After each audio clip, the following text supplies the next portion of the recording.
할렐루야. 좋으신 하나님을 찬양합니다. 영광 감사 올려드립니다. 여러분 모두를 예수님 이름으로 축복합니다. 자, 오늘은 잠언 21장 10절로 12절 말씀 묵상합니다.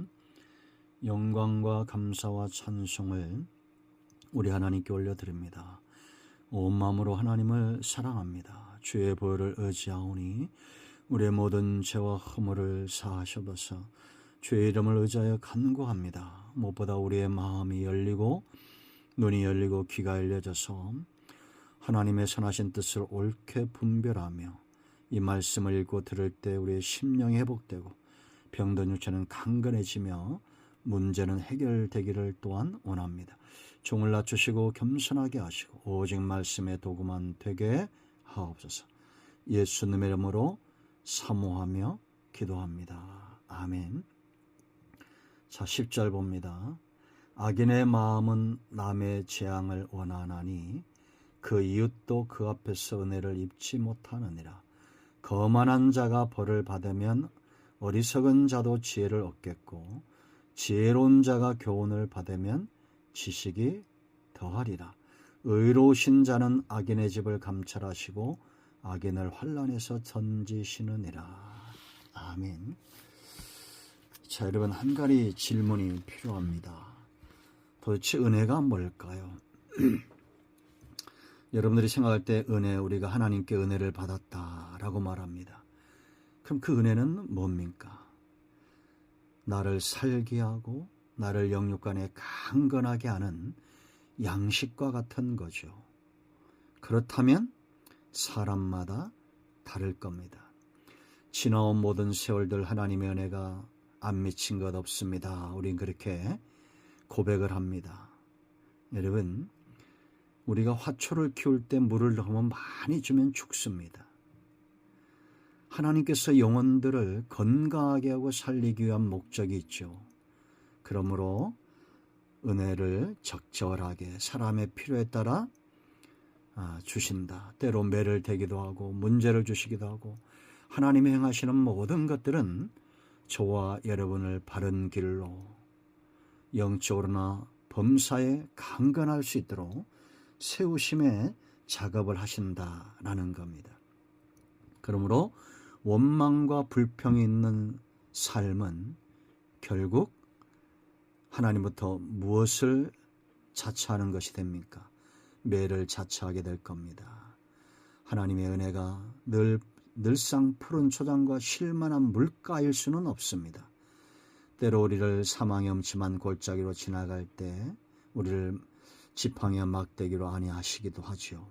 원수의 목전에서 상을 베푸시는 놀라운 일들도 경험하게 합니다. 이 모든 것들이 일생에 우리의 필요를 따라서 반복되고 있다는 거 아셔야 됩니다. 그러면 이제 우리가 알 것은 내게 은혜 주시는 대상, 사랑에서 가장 중요한 게 뭐라 했습니까? 대상이라고 그랬죠.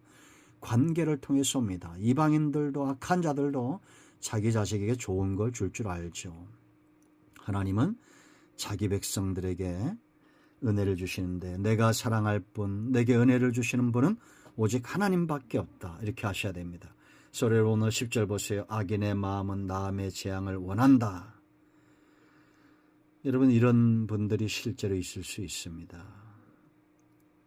남을 넘어뜨려 사는 사람들은 잘못된 거죠.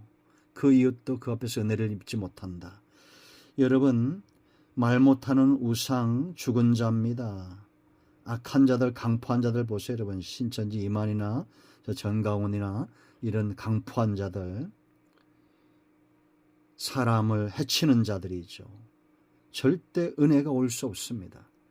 우리는 하나님께 은혜를 받아 그 은혜를 끼칠 수 있는 존재가 되어야 됩니다.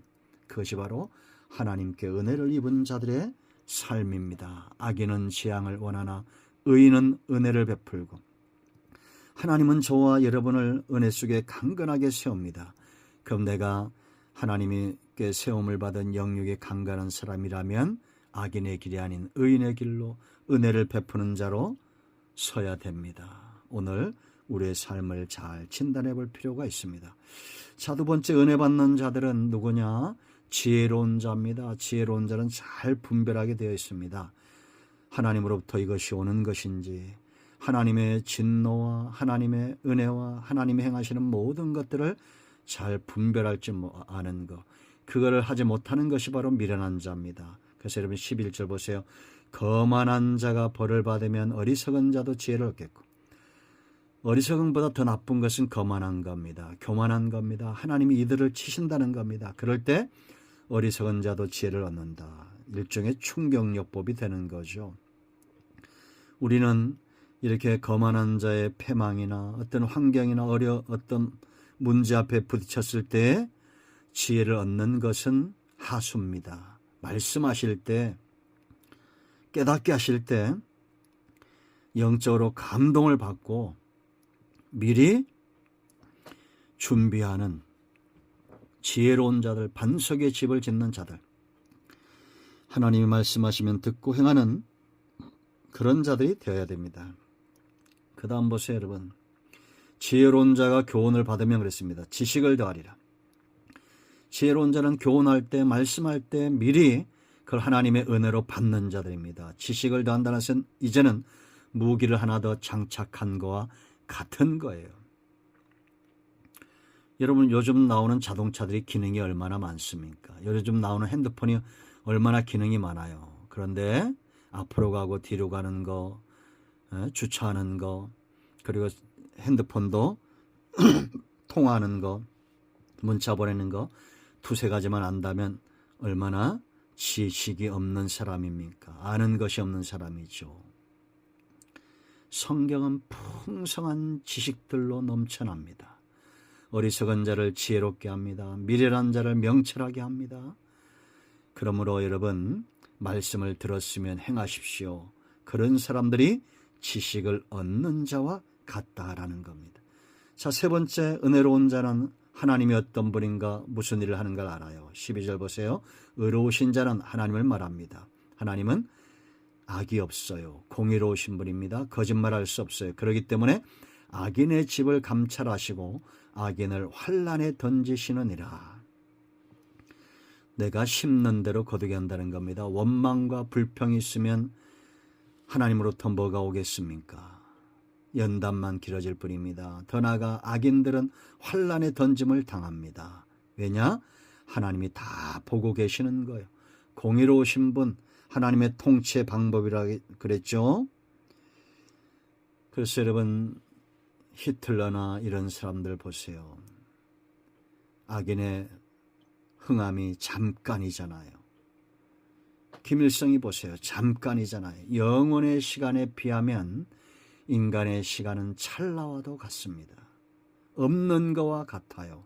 이걸 알았던 사람이 바로 다윗이죠. 그러므로 하나님을 향해서 늘 의지하고 나의 힘이 되신 여호와여, 내가 주님을 사랑합니다 고백했던 사람이 바로 다윗입니다. 하나님이 그 다윗의 중심을 감찰하시고 그에게 대대로 복을 주시는 겁니다.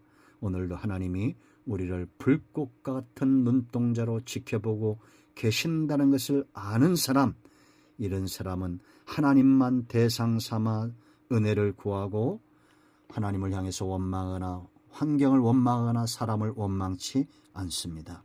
오늘 이 말씀을 사모함으로 듣는 여러분 모두의 오늘 하루는 여호와 이레 감찰하시는 하나님께서 샘물을 터뜨려 주시고 하갈의 갈증을 해결해 줬던 그 하나님께서 우리 인생의 갈증을 해결해 주시고 주님과 동행하는 복된 날 될 것입니다.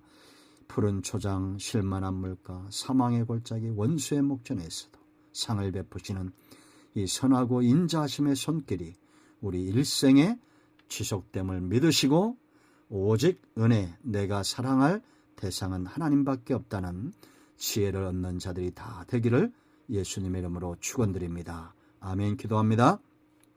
예수님의 이름을 의지하여 기도합니다. 이 말씀대로 되게 하여 주시옵소서. 우리 가운데 마음이 상한 자, 병든 자 치유하시고 회복시켜 주시고 지혜를 얻어 하나님이 기뻐하는 삶 가운데 서기를 원합니다. 예수님의 이름으로 사모하며 축복하며 치유하며 기도합니다. 아멘. 할렐루야. 오늘도 응답이 우리 가운데 임하였습니다. 아멘.